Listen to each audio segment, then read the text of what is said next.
Hello gamers and welcome back to the NeueCraft server. My name is Darkjon and I am surrounded by sniffers. This is pretty uncomfortable and disturbing. Let me try and get out of here. Oh my goodness, this is horrific. Just 1 second. That's better. Phew.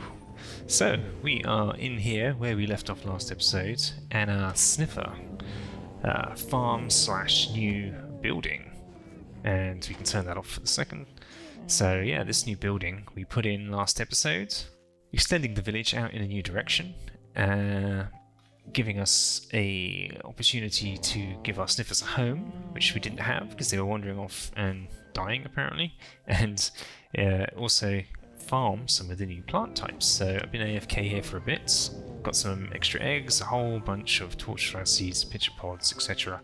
here ready to collect, which is fantastic. I'll leave that going actually while I'm in the area.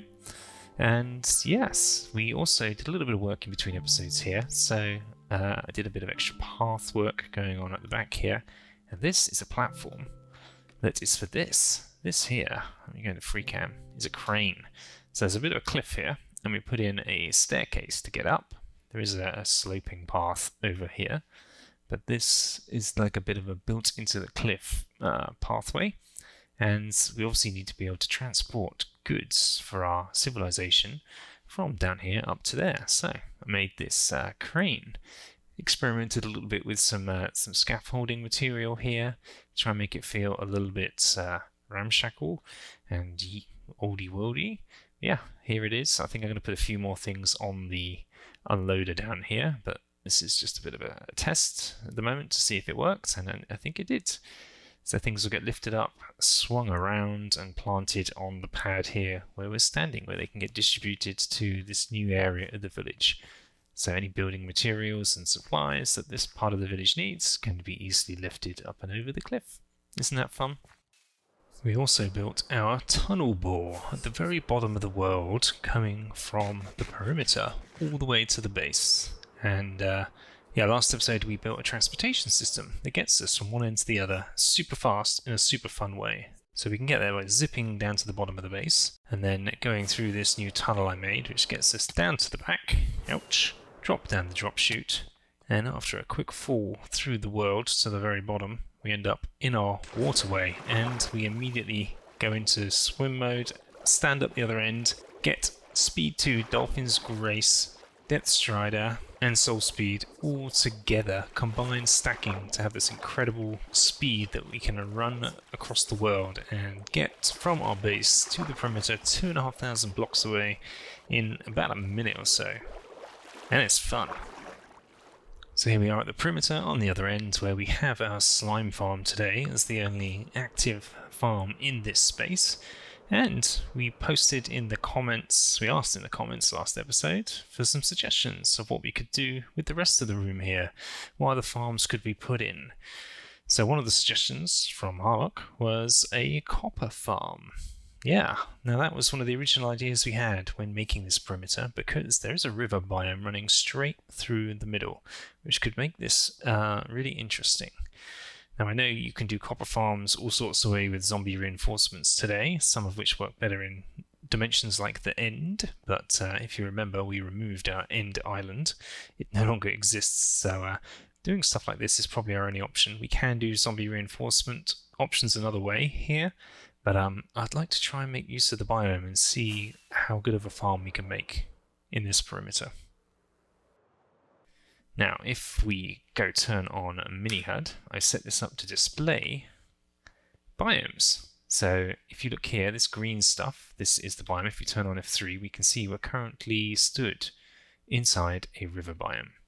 If we fly on down to the ground level down here, this continues down. Biomes are 3D now, so it does waver a little bit from like level to level. As you can see, it's a little bit all over the place around here, but it should start to stabilize and stay relatively consistent from like here, here, down to the ground, here. There we go. This is all river, and if we go up and just step behind this, we'll see it changes from river to plains. River, plains. And that's the same most of the way around here. So what I've done is I've mapped out this area where it is the widest here with torches, as you can see. Let's get rid of F3, we don't need that for the minute.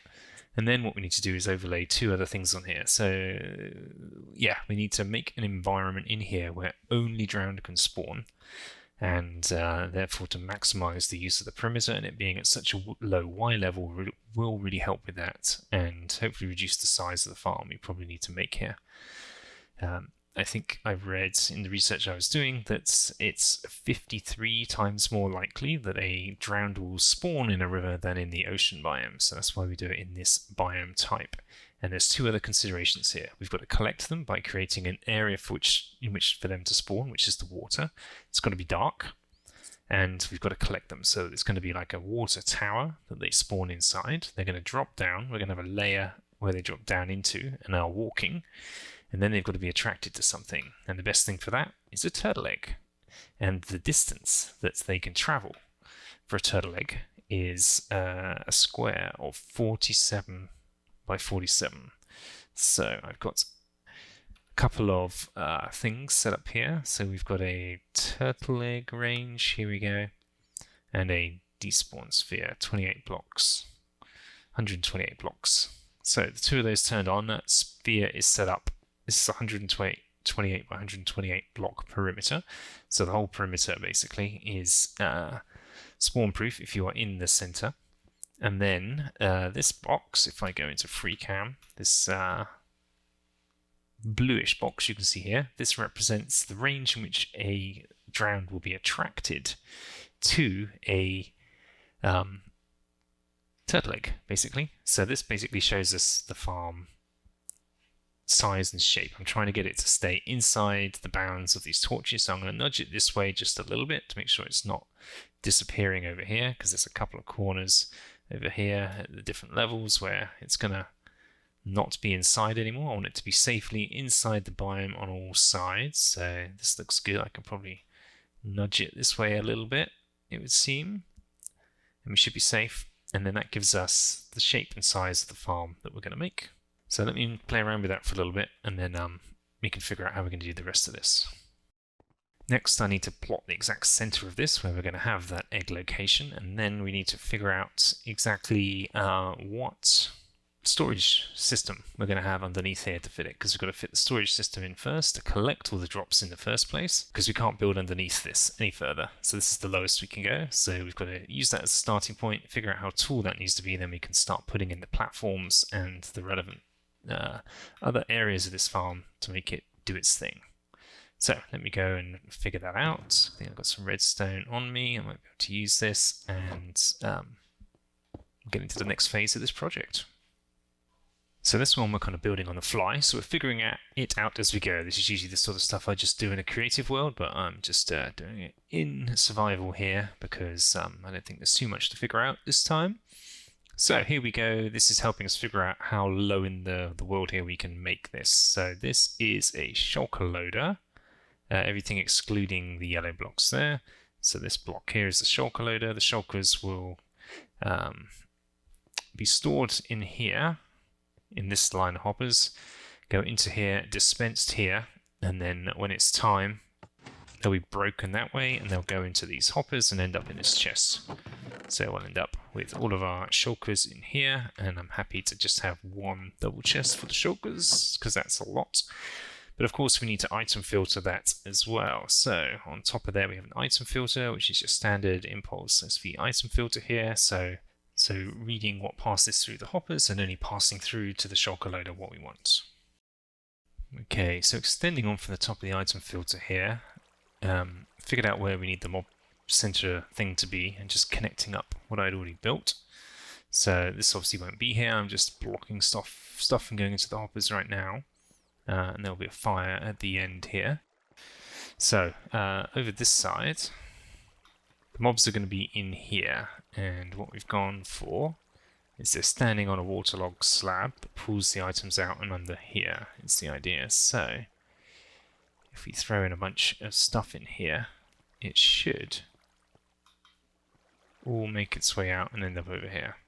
is the thinking, and then it can come over here, get filtered, and shulker loaded. I've got to do something about these slimes as well. I think they're spawning on my boxes here, so I've got to be careful about making this as spawn-proof as possible. Then the killing chamber stuff will be this side, but instead of killing the drowned themselves, because they can have thorns and armor and all sorts of stuff, and I'm going for this sort of sweeping edge effect. So we need to get rid of this. That's going to put it in in there. I'm going to take a rail, put the rail over there, and then minecarts. Bosh. So now if I whack the minecart,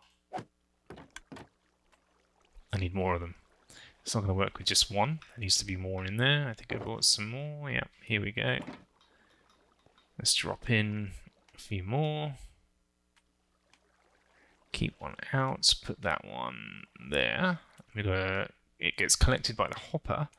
Then drop a dispenser, self-powered, etc. So, hurrah! And then because this is an entity like a armor stand, when I hit it with sweeping edge, any mobs that are going to be here are going to get hit, and that's annoying. Yes, my redstone is setting that off, isn't it? I think I can solve that.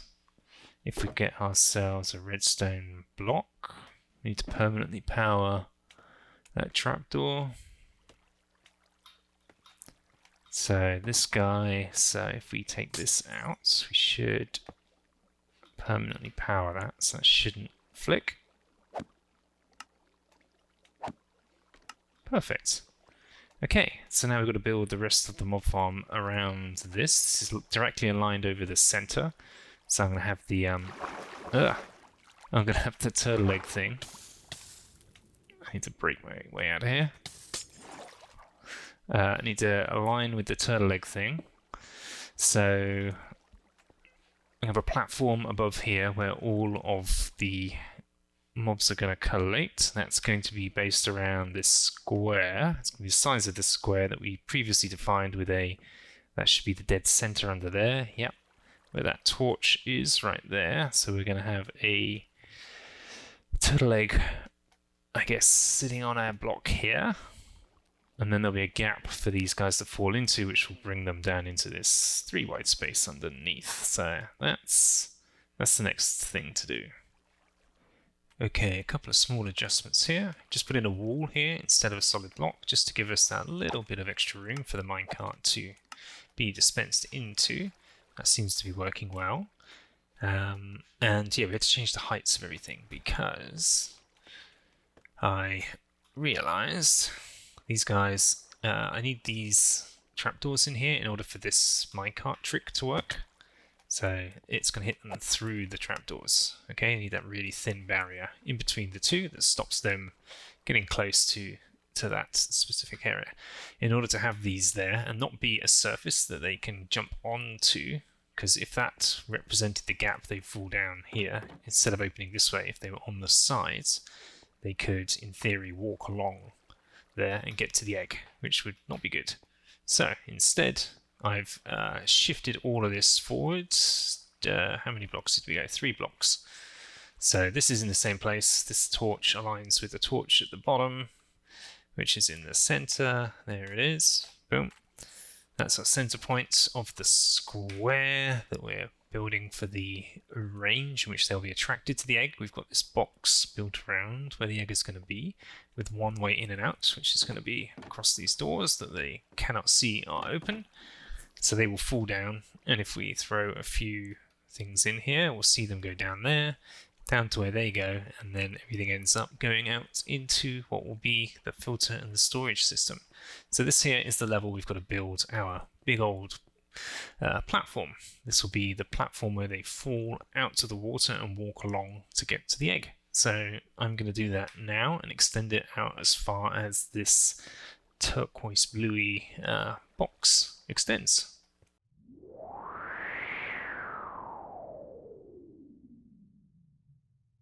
And there we go. Platform is in. So this is a 47 by 47 square. centered on where the egg is going to be, in the very center, and in theory, our drowned, when they land on this platform, from any point on this square, should lock on to the egg, run right over here, and fall into our devious trap. That is the intention. So, next we need... I should probably get the egg in here, because if I start adding too much more above this, I might actually start spawning them. So, we need to go find ourselves a turtle egg, and to do that, we're going to zip on home quickly. So turtle eggs come from the turtle farm, of course, which is over here, which is where our sniffers got stuck fairly recently. Looks like we had some chickens sitting in the hoppers, probably. But what we actually need from here is the seagrass. Not all of it, just a little bit should probably suffice. And from here, we're going to go in here and hop in here. Hit this and hold right click. These guys will be attracted to me. I feed them as we go. They go off and breed, plant their eggs. Now originally this was a scoot farm, in that we wanted the babies to hatch, and when they do, they fall down into the water gap there, as they're attracted to being fed as well. And yeah, when they grow up down there is when they die, and that's how you get your scoots, which is kind of sad. But as you can see, most of these guys have already been fed. Yeah, you can see them digging in the sand already, so we should get a good bunch of eggs out of this. And I should have my silk touch on me, which is what we should need to be able to pick them up. So let them do their thing, and we'll harvest. Okay, 21 eggs, that'll do for the time being. We'll hightail our way out of here. Make sure nothing gets in there, and yeah, we'll ditch some of these eggs for sure. Chicken eggs, that is. We'll just take the one that we need. Leave those. I can hear the chicken. There he is. Let me see if I can... Oh, sorry. Sorry. Maybe I need to let some of those chicken... There's a cat in there as well. Unbelievable. Okay, turtle egg goes right here. Make sure we open that up, and then any drowned that do spawn while we're building the rest of this thing should at least fall into our farm here. My goodness. Oof, we are done. Look at how many signs. Oh, I edited the sign. Look at how many signs we've just laid. That is insane. 2,200, just over. This may have been easier with trapdoors. Now I think about not trapdoors, fence gates, because you do have to open those, but these have the editing interface. So every time you place one, you've got to dismiss this. There are many of them have S written on them, as I've been crouching and pulling backwards to place them, but it is done. 47 by 47, all made out of signs. Now we need to go up the top. I put the central column in over the top of the egg box, so it's protected all the way up. We don't get mobs standing on the top of this, and it gives us a height sort of central thing to pin the rest of the farm off of. So next, I think I'm going to need some dirt, so we're going to go get that, and then a whole lot of water, and then a whole lot of tinted glass on top of that. Okay. Dirt platform on top is in. It's going to help us place all the water, and in return we get an unintentional slime farm. So I'm going to clean these guys out, and we're going to do one of the most easier bits of this entire process, the water.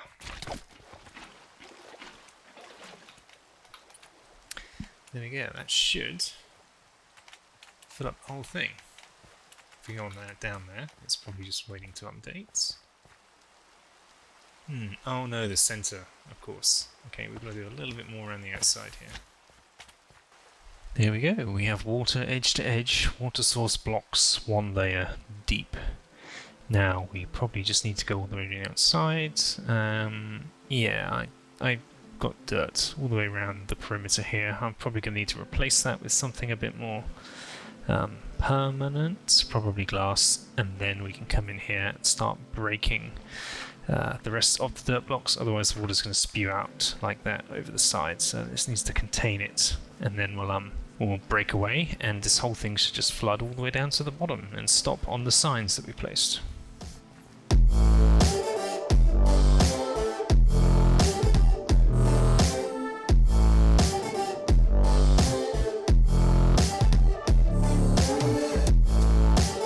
Okay, several days have passed, and quite a lot has changed with this farm. I've had some issues, and been constantly tweaking it little by little.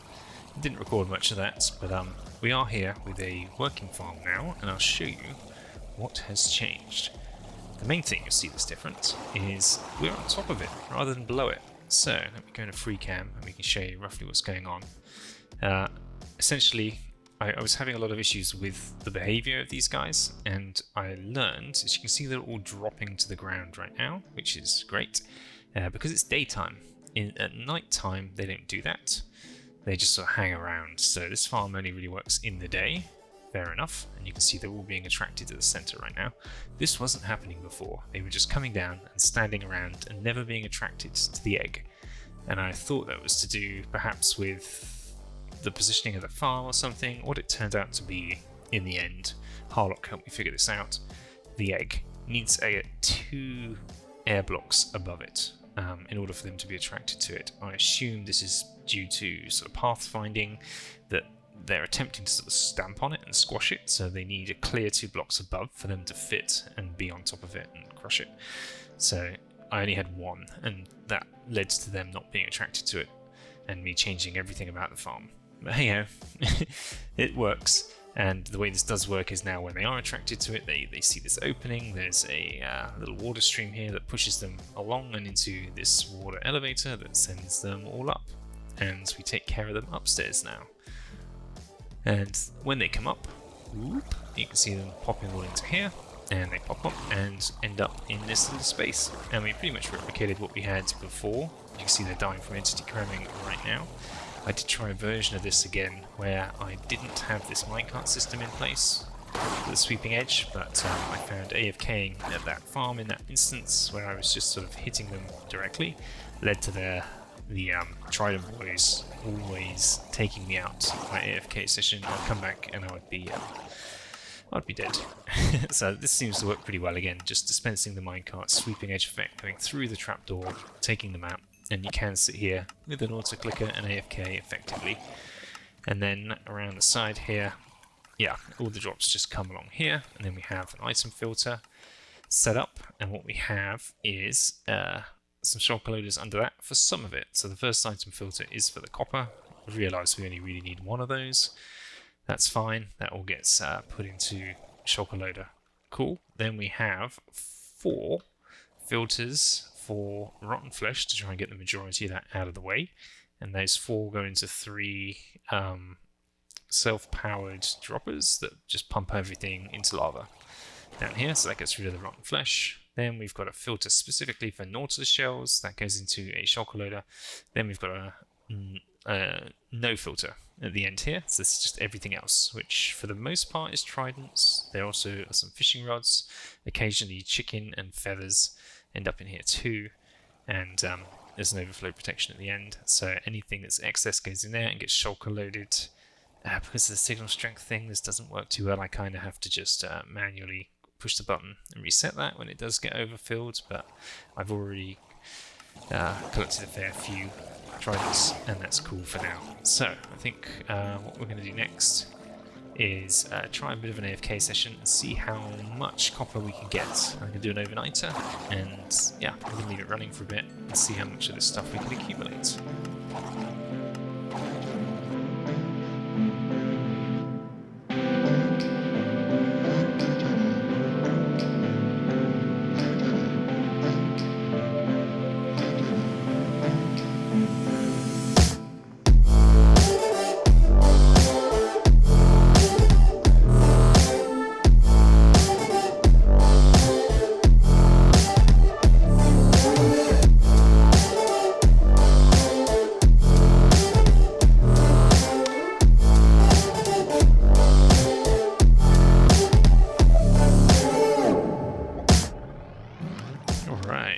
a decent little AFK session. We did a whole overnighter, just left it running, and something always seems to get in my way and prevent me from continuing to AFK all night on this stuff. Whether it's being killed, or for some reason my character shifting view in the night, maybe my cat knocks my mouse, or I don't know what it is. Sometimes it's just like an application demands to be front and it switches and pauses the game. Either way, we've done some AFK time. Check it out. We've got 4 whole shulkers full of copper ingots, which is pretty good. Can't complain about that. There's more in the hopper, as they say, and coming. And here in my inventory, we've got 4 full shulkers of tridents, filling up another one here, and slowly, yeah, building up all of those, as well as a full shulker of Nautilus shells already. That's pretty good. So, yeah, it's been working. I just need to get better at AFKing consistently, but for now, I think that gives us a lot of what we want. So I'm going to compress this down into blocks, and then transport it on home. Well, that's rather depressing, isn't it? You get 4 whole shulkers of ingots, and of course those come into the blocks, which gives us 9, 10, and 12 stacks of copper blocks. Nowhere near as many as I was hoping for, but I guess we just need to put in the AFK time and make sure we're consistent about it in order to actually get a bit more of the stuff. Now, the obvious thing you need to do with copper is age it, and I've been looking into what are our options. I recently watched an episode of Exuma Voids on NeueCraft, and he, along with Pixel Riffs, when they had the crossover, built David Copperfield on the NeueCraft server, which is a pretty complicated machine that allows you to load it up with loads of copper, and in turn it automatically harvests it when it's aged the appropriate amount. Really? You can get me from there? Good luck.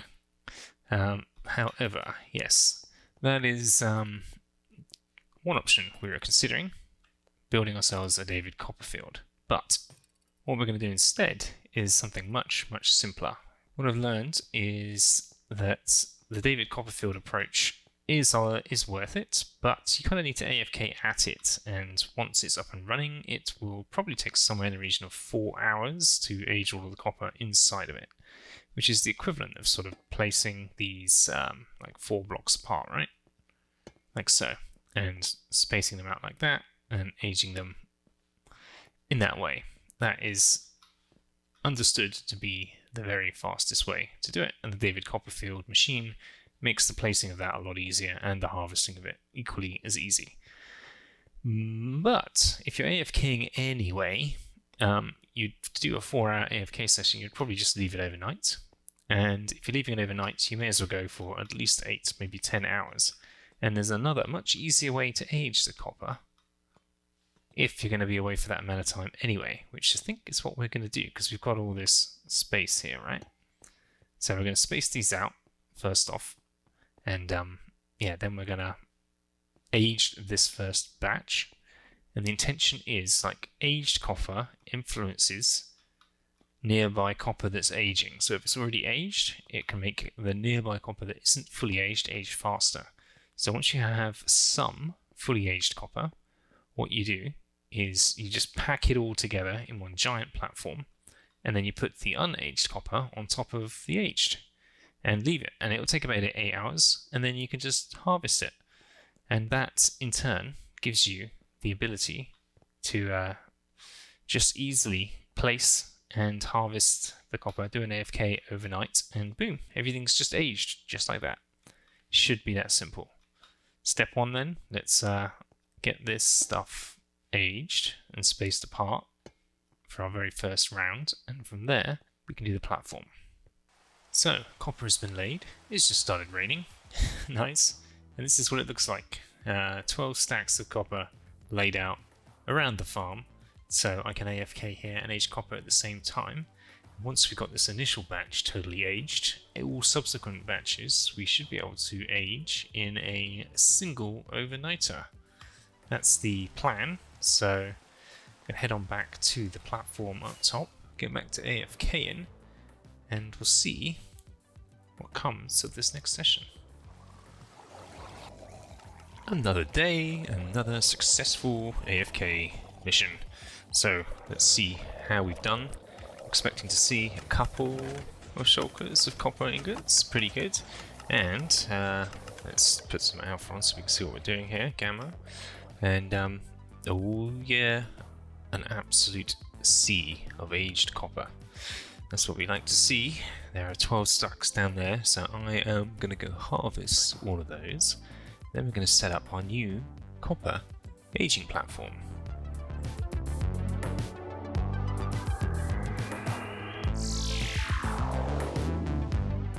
So there we go, we've laid out a platform in a sort of shape around our AFK spot here, and done it in this way because it's just going to reduce the slime spawns more than anything. There are slime chunks somewhere around here. I think this side here is a slime chunk for sure, and me being this close to it as it ages will ensure that nothing spawns here. So what I've done is I've got the next 9 stacks of copper blocks here ready to go. I'm going to lay them all out on top of these, and yeah, then we're going to do a bit more AFK time, and this should age overnight as we continue to make more ingots. Let's do it. So a couple of AFK sessions later, and yeah, look at this, everything is aged beautifully. We have all of this copper ready to harvest. Now I've actually done this once already and continued with more AFK time. So we have all of this oxidized copper ready to go. We have all of this unoxidized copper ready to lay. And yeah, now we just got to take all of this down and continue on our way. I think the objective here is just to get to one complete shulker box of oxidized copper. So I'm going to keep doing this until we get there. And yeah, we've been killing. This farm is not that efficient. I mean, it produces a fair few drowned, but you know the levels of copper you get from drowned are just so low that even with looting sword, it's. Let me double check this sword actually has looting. It does. Yeah, it's the numbers are small for sure. And let's have a look quickly. It's the number of drowns killed. So I would estimate. I would say we probably killed less than 10 drowns before we started doing this. 131,638. Yikes. That is an awful lot of drowns that we've taken out. So this farm is doing its thing, it's producing a lot of them. It'd definitely be way more efficient, I think, if we did go to the end and try to transport a zombie over to the an end island, probably in a flying machine, but that just seemed like a lot more work. And this works, and I don't need enough of this stuff to sell. I just need enough of it for my own purposes. So I'm going to harvest up the rest of this, and we can lay another batch down and go back to a little bit more AFK time.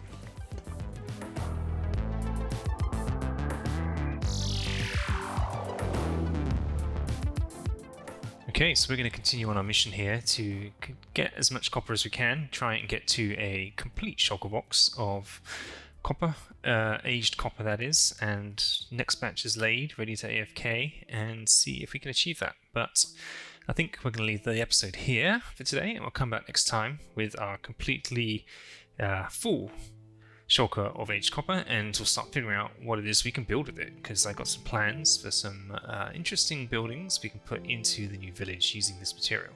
So I hope you enjoyed this one. If you did, please do give us a like, and if you'd like to see what we get up to next time, please subscribe, and you all take care. We'll see you next time. Take care for now. Bye bye.